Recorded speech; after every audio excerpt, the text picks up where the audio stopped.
1897 میں یورپینز جنہوں نے یہودیوں کا لبادہ اوڑھ رکھا تھا صہیونی تحریک شروع کر دی۔ مرحلہ مقرر کیا گیا تھا، الٹی گنتی شروع ہو چکی تھی یہودیوں کے حملہ کرنے کے لیے۔ 2000 سال کے بعد اب وہ تیار تھے اپنا وہ طویل مقصد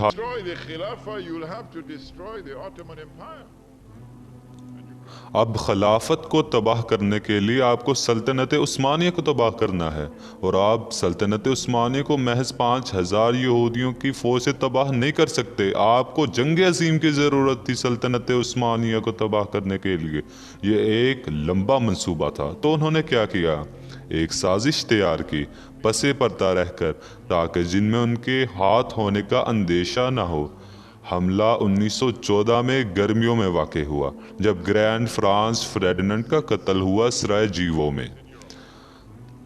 1914 میں 6 اہم طاقتیں تھیں یورپ میں۔ ایک سیاہ گھوڑا اٹلانٹک کے اطراف، کوئی نہیں جانتا تھا کہ یہ کتنی تیز بھاگ سکتا تھا، کیونکہ یہ پہلے کبھی کسی دوڑ میں نہیں بھاگا۔ اور 6 اہم یورپ کی طاقتیں روس، فرانس، برطانیہ، جرمنی، آسٹریا ہنگری، یہ 5 ہیں۔ چھٹی کون سی ہے؟ چھٹی ہے سلطنت عثمانیہ۔ آپ کیسے جنگ عظیم برپا کر سکتے تھے جس کے نتیجے میں سلطنت عثمانیہ ختم ہو جائے؟ آپ کو اس کے لیے ایک اچھی خاصی منصوبہ بندی کرنی ہوگی۔ جب انہوں نے حملہ کیا اور گرینڈ فرانس فریڈینڈ کو قتل کیا، انہوں نے قدموں کے نشان چھوڑ دیے جو روس تک چلے گئے۔ آسٹریا ہنگری کے پاس اس کے علاوہ کوئی چارہ نہ تھا کہ وہ روس کے ساتھ اعلان جنگ کر دیں، لیکن برطانیہ اور فرانس کے پاس پہلے ہی سرحدی معاہدہ تھا۔ روس کے ساتھ برطانیہ اور فرانس نے اعلان جنگ کر دیا، روس کی حمایت میں اور آسٹریا ہنگری کے خلاف۔ جرمنی کے آسٹریا ہنگری کے ساتھ نسلی تعلقات تھے، لہٰذا جرمنی جنگ میں داخل ہونے کے لیے مجبور ہو گیا آسٹریا ہنگری کی طرف سے، لہٰذا وہ کامیاب ہو گئے۔ جو انہوں نے قتل کا منصوبہ بنایا تھا کامیاب ہو گیا، جو یورپ کی تمام طاقتوں کو حالت جنگ میں لے آیا۔ اب باقی پیچھے جو بچ گیا وہ کیا کہتے ہیں؟ یورپ کا بیمار آدمی، اسلامی سلطنت عثمانیہ۔ خلیفہ استنبول جنگ میں شامل نہیں ہونا چاہتا تھا۔ وہ جانتا تھا کہ میری فوج کتنی کمزور ہے جنگی ٹیکنالوجی کے روح سے، لیکن استنبول میں اندرونی سازشوں کی وجہ سے سلطنت عثمانیہ اس جنگ میں داخل ہونے پر مجبور ہو گئی اور ایک روسی کشتی ستی باز فورس میں بہانہ بنے۔ یہ 1916 تھا کہ جب جساسہ کام کے لیے گیا۔ برطانوی جاسوس عرب میں لانس آف عرابیہ بہت ان میں مشہور تھا۔ ان میں برطانوی جاسوسوں کو عرب میں بھیجا گیا، ظاہری طور پر مسلمان تھے، اور وہ 2 اداکاروں کے پاس گئے عرب میں۔ ایک شریف الحسین جس کو خلیفہ نے حجاز مکہ اور مدینہ کا شریف مقرر کیا ہوا تھا۔ مکہ ایک عربی بٹالین کے کنٹرول میں تھا، لیکن مدینہ ترکی بٹالین کے کنٹرول میں تھا۔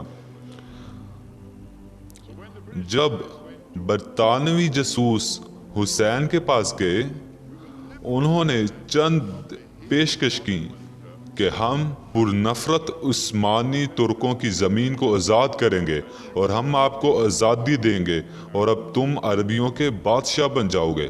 یاد رکھنا، برطانیہ آپ خلافت کی بات نہیں کر رہا، نہیں، ہم آپ کو عربیوں کے بادشاہ بنائیں گے، اور ہم نے ایک چھوٹی سی پیشکش بھی تیار کی ہے۔ آپ کو پتا ہے کیا؟ 7 ملین پاؤنڈز۔ 7 ملین پاؤنڈز اس وقت کے اتنے ہیں جتنے آج بل گیٹس کے پاس ہیں۔ اس طرح شریف الحسین نے آقا محمد صلی اللہ علیہ وآلہ وسلم کو دھوکہ دیا، 1400 سال پرانی امت کی تاریخ کو دھوکہ دیا، اللہ کے صاف اور شفاف حکم کی خلاف ورزی کی جو قرآن میں سورہ مائدہ میں موجود ہے۔ مختصر ایم شریف الحسین نے کیا کیا، اور اس کی تمام اولادیں اس دن سے لے کر آج تک یہ کر رہی ہیں۔ شریف الحسین نے 7 ملین پاؤنڈز قبول کر لیے اور برطانیہ کے ساتھ ایک فوجی معاہدے میں شامل ہو گیا اور خود کو عثمانی خلیفہ سے آزاد کرنے کا اعلان کر دیا۔ ایک بار خلافت استنبول میں مکہ اور مدینہ کا اختیار کھو دے، یعنی حرمین کا اختیار کھو دے، تو حج کا اختیار بھی کھو دے گی، خلیفہ کے پیروں تلے سے زمین نکل جائے گی۔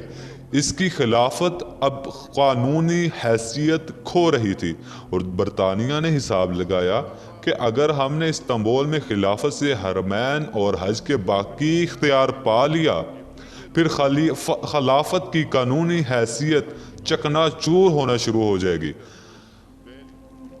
اگر آپ خلافت تباہ کرنا چاہتے ہیں تو آپ کو یہ یقینی بنانا ہوگا کہ یہ دوبارہ بحال نہیں ہوگی۔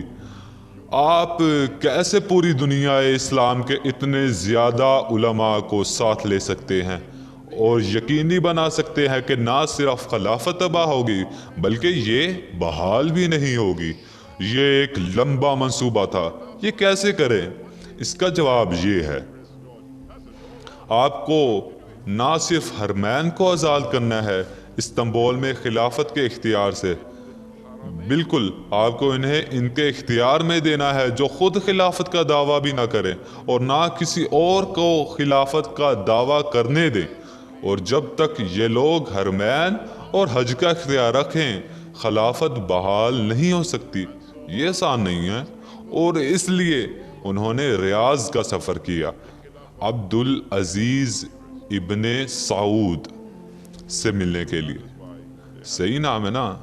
بالکل یہ صحیح نام ہے، لیکن عبدالعزیز ابن سعود وہ حجاز کو کنٹرول نہیں کرتا تھا، لہٰذا وہ 7 ملین پاؤنڈ کے چیک کا تقاضا بھی نہیں کر سکتا تھا، اسے اس سے کچھ کم دیا جانا چاہیے۔ لہٰذا برطانیہ نے اسے پیشکش کی کہ تم بھی اسی طرح کا معاہدہ ہمارے ساتھ کر لو اور قرآن کے مخصوص حکم کی خلاف ورزی کرو اور اللہ اور اس کے رسول صلی اللہ علیہ وآلہ وسلم کو دھوکہ دو، اور امت کو ہم تمہیں 5000 پاؤنڈز فی ماہانہ دیں گے، کیا تم قبول کرو گے؟ عبدالعزیز نے کہا ہاں، اور 1916 میں عبدالعزیز ابن سعود نے برطانیہ سے معاہدہ کر لیا جس نے اسے برطانیہ کا فوجی اتحادی بنا دیا۔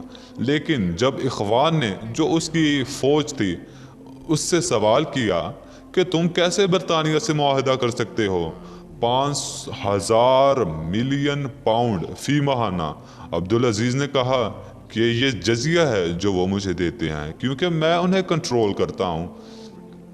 یہ ان کی آنکھوں کی دھول تھی اور وہ اسے نگل گئے۔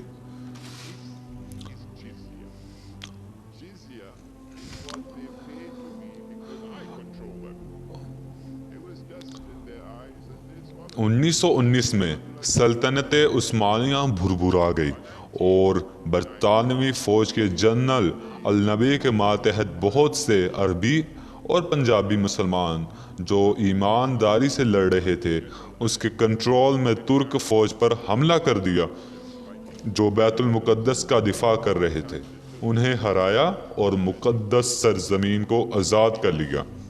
یہ یہودیوں کے لیے خوشی کا دن تھا کیونکہ الٹی گنتی تیزی سے گزر رہی تھی اور سنہری دور واپس آ رہا تھا۔ 1919 ہی میں سلطنت عثمانیہ ٹوٹ رہی تھی اور یہ تمام غیبت ترکی کے علاقے سے ہو رہی تھی۔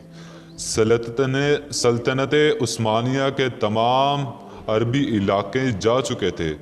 یونانی فوج نے ترکی کے اہم علاقے اناطولیہ پر حملہ کر دیا اور ترکی کے لوگوں کے دلوں میں اب زبردست خوف پیدا ہو گیا تھا کیونکہ یونانی ان سے نفرت کرتے تھے، نفرت بھی شدید شدت کے ساتھ۔ تو برطانیہ کو اب ایک ترکش جنرل بنانا تھا جو ترکش لوگوں کے سامنے ایک نجات دہندہ کے طور پر سامنے آئے، جو جنت سے اترے، اس کے ہاتھوں فرشتوں کے پروں پر ہو ترکش لوگوں کو بچانے کے لیے۔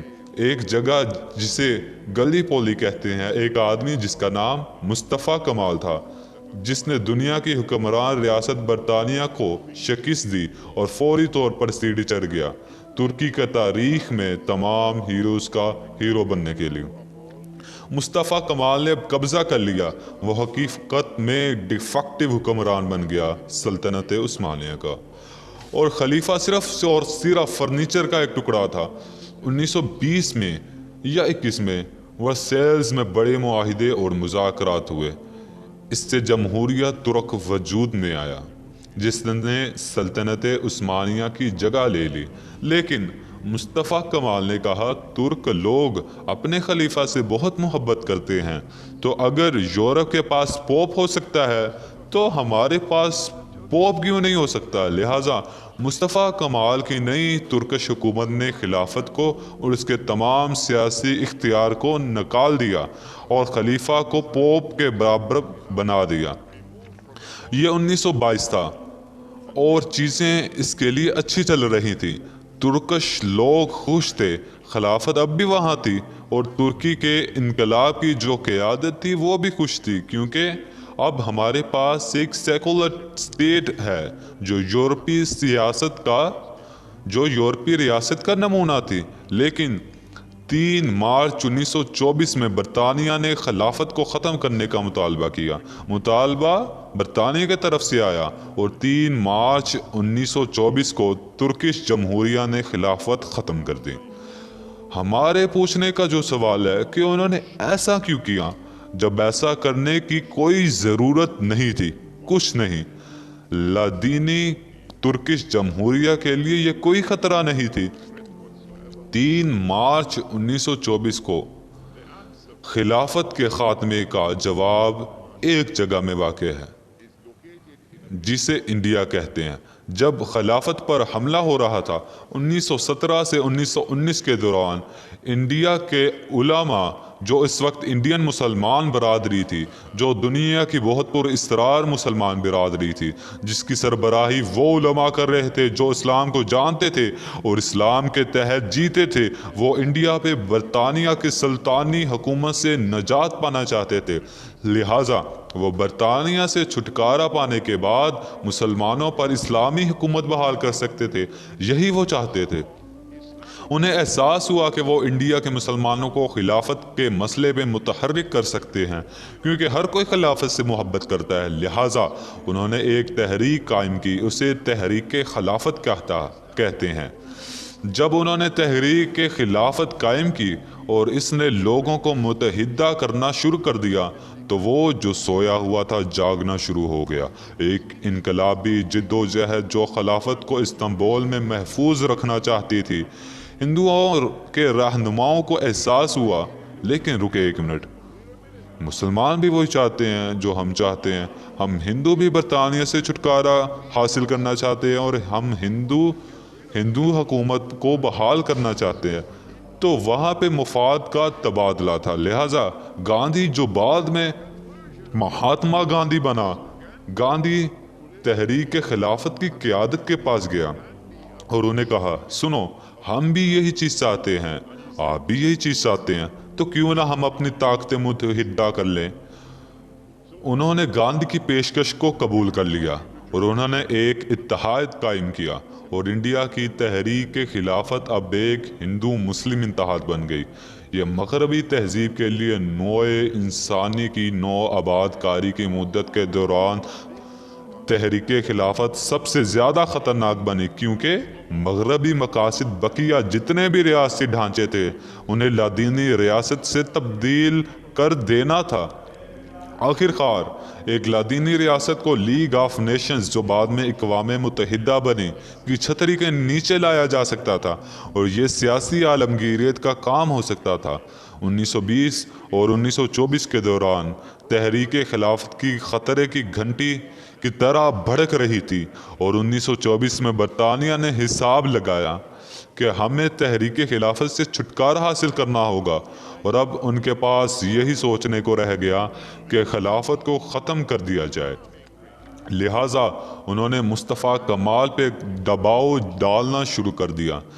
جیسے ہی خلافت ختم ہو گئی، تحریک خلافت انڈیا میں ماند پڑنا شروع ہو گئے۔ جب خلافت ختم ہوئی تو شریف الحسین کو احساس ہوا کہ وہ بڑے خطرے میں ہے۔ جب تک خلیفہ استنبول میں تھا برطانیہ کو اس کی ضرورت تھی، لیکن جب خلافت تباہ ہو چکی، ختم ہو گئی، شریف الحسین کو اب منصوبہ سمجھ آیا۔ اس نے کہا اوہ میرے خدا، وہ عبدالعزیز ابن سعود کو میری زبان کاٹنے کے لیے بھیجیں گے۔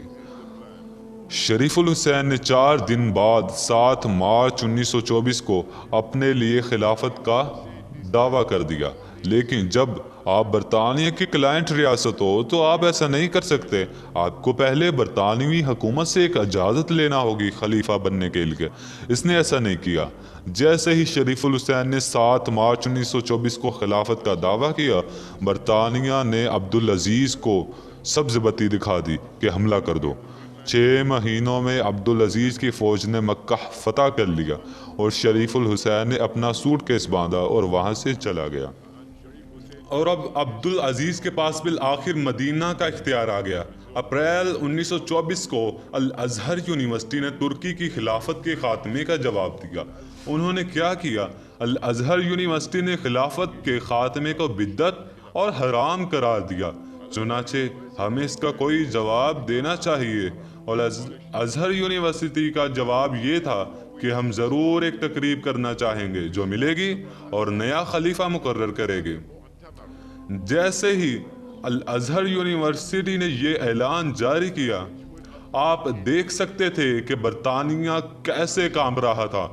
انہوں نے جوابی حکمت عملی کا منصوبہ بنایا اور الازہر یونیورسٹی کے اقدام پر جوابی حکمت عملی یہ تھی کہ مصر بظاہر ایک آزاد ملک تھا. یہ آزاد نظر آتا تھا لیکن اصل میں برطانیہ کا اختیار تھا مصر پر.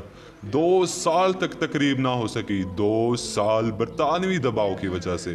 تقریب جون جولائی 1926 کو منعقد ہوئی، لیکن برطانیہ نے ایک اور جوابی حکمت عملی کی. وہ عبدالعزیز ابن سعود کو مکہ میں ملے کہ وہ بھی ایک تقریب طلب کریں اسلامی دنیا کی مکہ میں حج کے وقت مئی 1926 میں. اور برطانیہ اور روس اور فرانس اور چائنا اور یورپ کی تمام بڑی طاقتیں کام پر لگ گئیں. بڑے پیمانے پر دنیا اسلام کے معاملات میں مداخلت کی گئی، یہ یقینی بنانے کے لیے کہ کائرو کی تقریب کامیاب نہ ہونے پائے کثیر اجتماع اکٹھا کرنے میں، اور مکہ کی تقریب میں تمام مسلمان شرکت کرے، اور وہ کامیاب ہو گئے. کائرو تقریب جس کو الازہر یونیورسٹی نے منظم کیا بنیادی طور پر ایک عرب تقریب بن گئی، کیونکہ غیر عربی یعنی اجمی شاید ہی حاضر ہوں. تقریب ملی. تقریب نے یہ فیصلہ کیا کہ خلافت دین کا ایک اہم حصہ تھا، اسے ختم کرنا بدعت اور حرام تھا.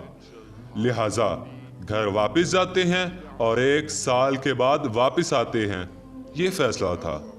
ہم نہیں یہ جانتے کیسے کریں گے، لیکن مکہ میں آپ کے پاس زیادہ کامیاب نمائندگی تھی پوری اسلامی دنیا کی، کیونکہ برطانیہ نے واقعی اس پر کام کیا تھا.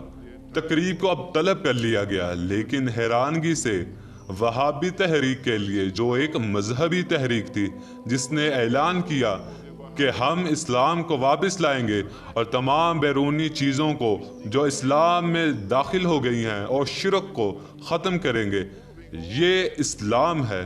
اور حقیقت میں خلافت کا موضوع آپ کی تقریب کے ایجنڈے کا حصہ ہی نہیں تھا. اس کی بجائے عبدالعزیز ابن سعود نے 2 دفعہ تقریب بلائی اور اس نے کہا کہ مجھے المالک مانو تاکہ میرا قانون حجاز پر چلے. جب تقریب نے دونوں مواقع پر یہ سنا تو اس پر بحث ہونے لگی کہ ہمیں سعودی وہابی قانون کے اعجاز پر ماننا چاہیے کہ نہیں. اس پر انڈیا کے رہنما مولانا محمد علی جوہر سب سے پہلے اٹھے اور بادشاہ سے کہا، دفع ہو جاؤ یہاں سے، ہم ایسا کبھی نہیں کریں گے. انڈین وفد کی قیادت عزت یہ مقام حاصل کر چکی تھی کہ اس سارے منصوبے کو مسترد کرنے پر کسی کی بھی ہمت نہ ہوئی کہ وہ منہ تک کھولے. یہ طاقت تھی ایک انسان کی جو اسلام جانتا تھا اور اسلام کے تحت زندگی گزارتا تھا. تقریب ختم ہوئے بغیر سعودی وہابی قانون حجاز پر منظور کیے اور فیصلہ ہوا کہ وہ ہر سال ملیں گے، لیکن یہ آخری بار تھا جب وہ ملے، اور یہ تھا خلافت کے خاتمے پر عالم اسلام کا رد عمل.